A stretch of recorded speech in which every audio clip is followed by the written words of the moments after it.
I cannot believe that Bully Ray and Eric Bischoff had these words to say about AEW in 2026 that completely leaves me and anyone else that supports AEW to believe that this stuff is only going to get worse. Screw the script!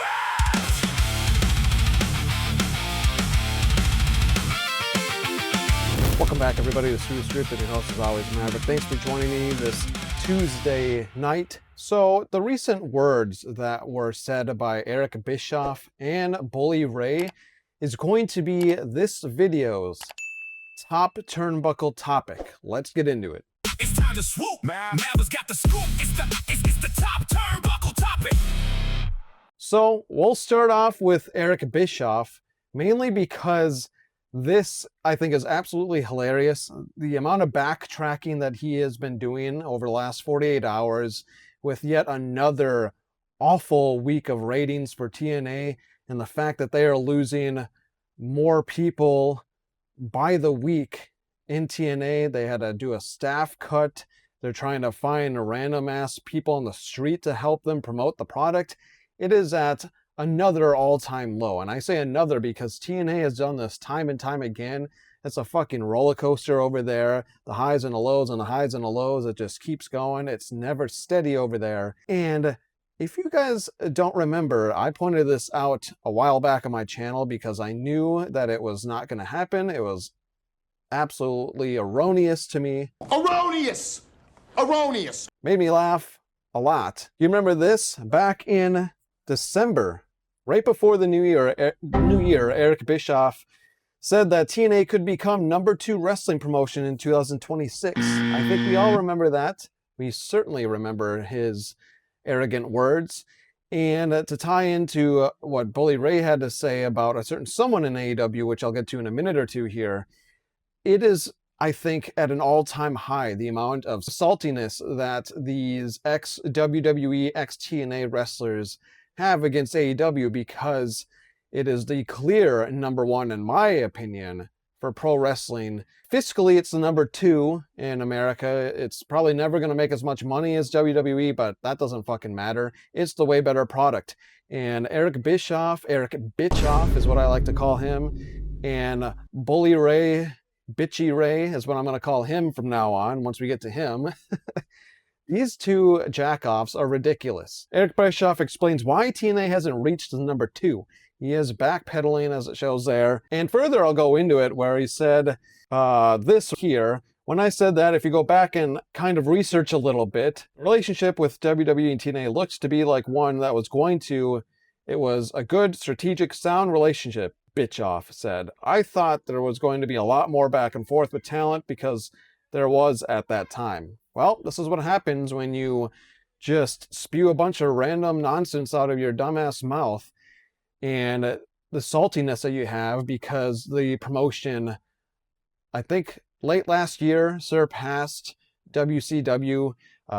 They surpassed Eric's baby. And I think after that happened, and the amount of success that AEW continues to have, especially with my AEW, which I've brought up a few times in the last week or two, he is extremely fucking salty. And now he's backpedaling. He's making all these kinds of excuses. TNA is in the dumps again. It is shit product. They have nobody over there worth watching really at all. I mean, you got, really old Hardys, and, love the Hardys and all, but they should honestly retire. Jeff is stiffer than Plank from Ed, Ed, and Eddie in the ring, and he needs to retire. Matt Hardy is extremely slow in the ring. They really have like 3 names over there that are legit. Outside of that, it's young, green talent or has-beens who can't make it in WWE or AEW. And the NXT relationship that TNA did have really put over NXT way more than TNA, and it just made Carlos Silva look like a cuck to WWE, and it made him look bad long term. That's the truth in it all. Eric Bischoff won't admit any of that. And now we're going to move on to Bitchy Ray. Bully Ray recently took to the airwaves to share some incredibly harsh words for Moxley and the Death Riders in AEW, claiming he could easily take him in a fight.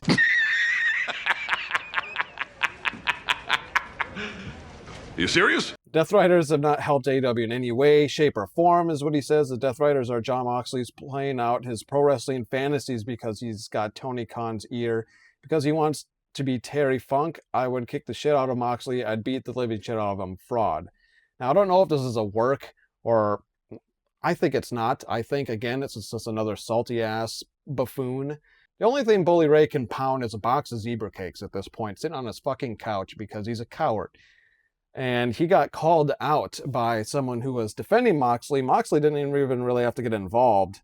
Josh Barnett, who, if you guys don't know, was at one point a heavyweight martial arts champ. I can't remember what it was in exactly, but he goes on to say, interesting take here, Bully. Mox can handle himself just fine, so he doesn't need me to fight any battles for him, but if you ever have the itch to feel what it would be like to have your ass kicked so thoroughly to the point of epic humiliation, I can help you with that. I can not only beat the shit out of you, but do so in a way that make your ass kicking legendary. For you anytime, just ask. And then Bully Ray, looking like a coward, doesn't take this up. He tries to spin it into like a work and make it about a pro wrestling thing. He says, Josh, I too can handle myself. Fine, fight my battles. If you ever had to itch to feel what it's like to be over so thoroughly that you can draw money, I can help you with that. Not only can I put you over, but get you over in a way that would make your ass legendary for you anytime. First off, I disagree. Bully Ray has never made a ton of money to begin with. He's literally one half of the worst of the three tag teams that were involved in the highlight of his career way back at, I think, was it WrestleMania 17, 18, with that TLC match.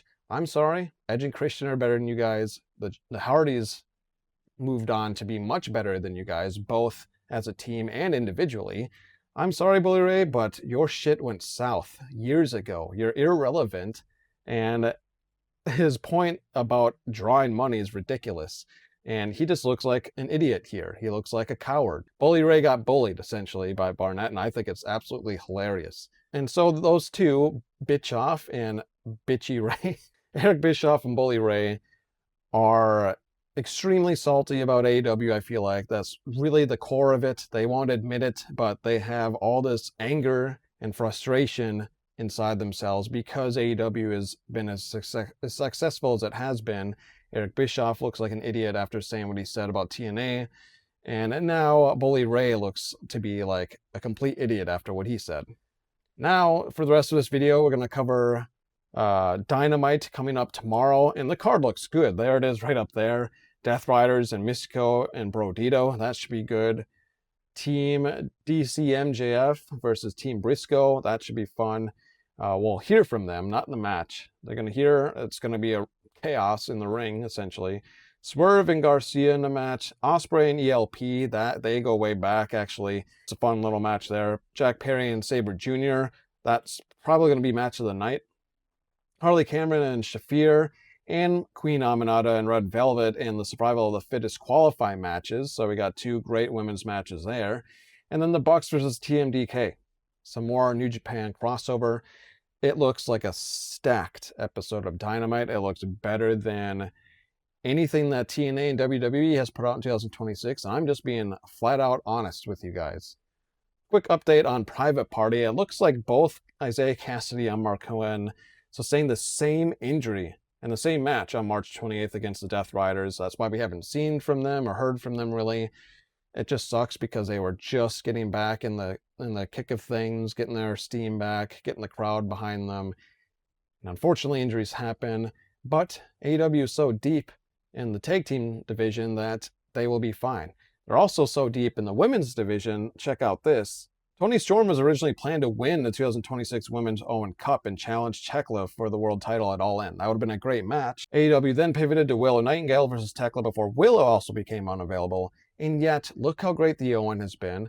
The Survival of the Fittest for the TBS Championship is already a lot of fun because the roster is really deep. And Tony Khan knows what to do when his back is against the wall with injuries, unlike WWE and TNA. TNA has like scraps. Their top star gets injured, who the fuck are they going to have? Really no one. In WWE, they have a bloated roster, but they use the same 10 damn people on every Raw and SmackDown, where all these other wrestlers don't get any push. They don't get any crowd behind them, no hype or anything. And so if a couple of them get hurt, like we've seen in 2026, everything is haywire. Everything gets thrown out the window. WrestleMania was sloppy, and the last couple of PLEs have been sloppy for them because of that reason. And it's one of the big reasons why I stopped watching both TNA and WWE, because they are stuck in the same broken record mentality of using the same wrestlers and not putting over young talent as well as AEW can, and not being more original and coming up with new things and being more unpredictable like AEW is, and taking more chances like AEW does. And Maya World is a perfect example of that. Here's an insert. You can pause if you want to read all of that. She basically goes on to say just how crazy life has been for her, losing her brother, but getting the chance to be in the Owen. And look at her, 22 or 23 years old, and she's a fucking star after having a huge upset, back-to-back upsets really. More recently beating Athena, and now is challenging in the women's final against Mercedes Moné. And honestly, I'd love to see her win. The only TNA news I have for you, strictly TNA news, is Road Dogg might be at Slammiversary and is rumored to be creative for them or working backstage in some role. So not really good news for TNA, because we saw the shit that he did over in WWE. He had a lot of bad ideas creatively there, so TNA really isn't gaining anything. And then WWE, Michael Cole confirmed on Raw that Mania will be held in Riyadh, Saudi Arabia in 2027, which is Blood Money Mania, and it's gonna fucking suck. I'm not even gonna watch it. I'm sure a lot of people aren't gonna watch it. And SummerSlam tickets are not doing really well for them as well. Like, I don't even think they have half the venues sold, and we're already towards the end of June. SummerSlam is one of their bigger 4 shows of the year, and they're struggling already with sales because they're too damn expensive, and people know that the product isn't as good as it used to be, and it's not worth the price of those tickets. And now on to this video's DDT.